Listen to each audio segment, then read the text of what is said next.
ನಮ್ಮ ದೇವರು ಕರ್ತನಾದ ಯೇಸು ಕ್ರಿಸ್ತನ ನಾಮದಲ್ಲಿ ಅನುದಿನದ ಆಹಾರ ಪ್ರಿಯರಿಗೆ ಪ್ರೀತಿಯ ಶುಭಾಶಯಗಳು. 2025 ಜೂನ್ ತಿಂಗಳ 21ನೇ ತಾರೀಕಿನ ಶನಿವಾರದ ದೇವರ ವಾಕ್ಯವು, ನಾನು ಕರ್ತನಲ್ಲಿ ಬಹಳವಾಗಿ ಸಂತೋಷ ಪಡುವೆನು, ನನ್ನ ಪ್ರಾಣವು ನನ್ನ ದೇವರಲ್ಲಿ ಉಲ್ಲಾಸ ಪಡುವುದು. ಯೆಶಾಯ 61:10.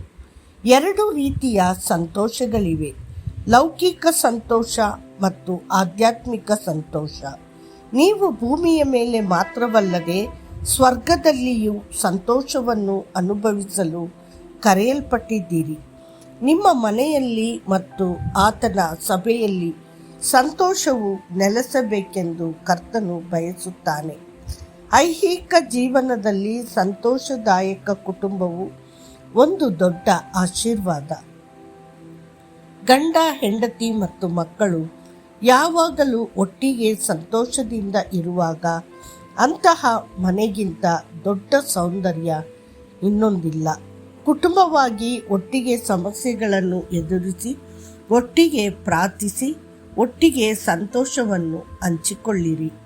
ದುರದೃಷ್ಟವಶಾತ್ ಕೆಲವು ಗಂಡಂದಿರು ತಮ್ಮ ಹೆಂಡತಿ ಮಕ್ಕಳನ್ನು ಮನೆಯಲ್ಲಿಯೇ ಬಿಟ್ಟು ಸ್ನೇಹಿತರೊಂದಿಗೆ ಆನಂದಿಸುತ್ತಾರೆ, ಒಂಟಿಯಾಗಿ ಊಟ ಮಾಡುತ್ತಾರೆ ಮತ್ತು ಸ್ವಾರ್ಥದಿಂದ ವಿರಾಮ ಸಮಯವನ್ನು ಕಳೆಯುತ್ತಾರೆ.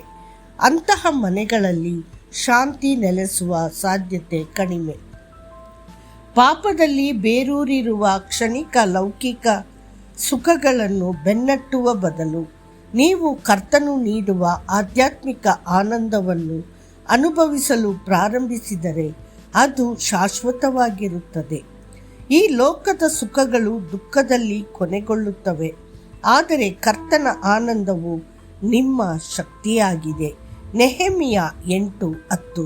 ಯೇಸು ಸ್ವತಃ ಈ ದೈವಿಕ ಸಂತೋಷವನ್ನು ವಾಗ್ದಾನ ಮಾಡಿದನು. ನನ್ನ ಸಂತೋಷವು ನಿಮ್ಮಲ್ಲಿ ಉಳಿಯುವಂತೆಯೂ ನಿಮ್ಮ ಸಂತೋಷವು ಪೂರ್ಣವಾಗುವಂತೆಯೂ ನಾನು ಇವುಗಳನ್ನು ನಿಮಗೆ ಹೇಳಿದ್ದೇನೆ. ಯೋಹಾನ 15:11. ದೇವರ ಮಕ್ಕಳಿಗೆ ನಿಜವಾದ ಸಂತೋಷ ಯಾವಾಗ ಪ್ರವೇಶಿಸುತ್ತದೆ? ಪಾಪಗಳು ಕ್ಷಮಿಸಲ್ಪಟ್ಟ ಕ್ಷಣದಿಂದ ಅದು ಪ್ರಾರಂಭವಾಗುತ್ತದೆ. ಮೋಕ್ಷದ ದೊಡ್ಡ ಸಂತೋಷವು ಹೃದಯವನ್ನು ತುಂಬುತ್ತದೆ.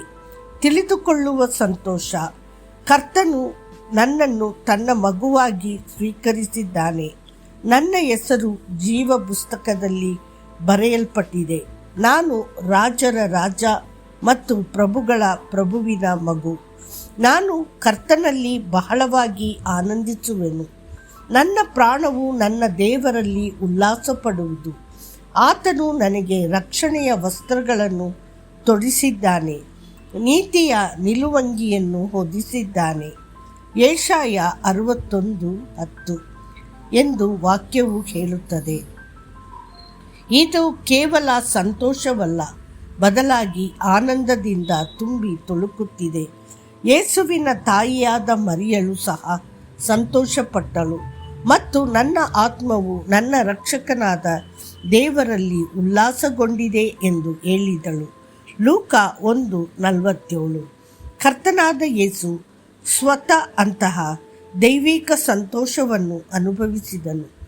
ಯೇಸು ಆತ್ಮದಲ್ಲಿ ಉಲ್ಲಾಸಗೊಂಡನು. ಲೂಕ 10:21.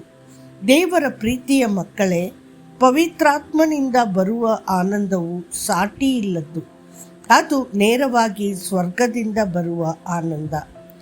ಮತ್ತಷ್ಟು ಹೆಚ್ಚಿನ ಜ್ಞಾನಕ್ಕಾಗಿ ನೀವು ನಿಮ್ಮ ನಂಬಿಕೆಯ ಫಲವಾದ ಆತ್ಮ ರಕ್ಷಣೆಯನ್ನು ಹೊಂದಿ ಹೇಳಲಸಾಧ್ಯವಾದ ಮತ್ತು ಮಹಿಮೆಯಿಂದ ತುಂಬಿದ ಸಂತೋಷದಿಂದ ಸಂತೋಷಪಡುತ್ತೀರಿ. 1 ಪೇತ್ರ 1:8-9. ಕರ್ತನು ನಿಮ್ಮನ್ನು ಆಶೀರ್ವದಿಸಲಿ. ಆಮೇನ್.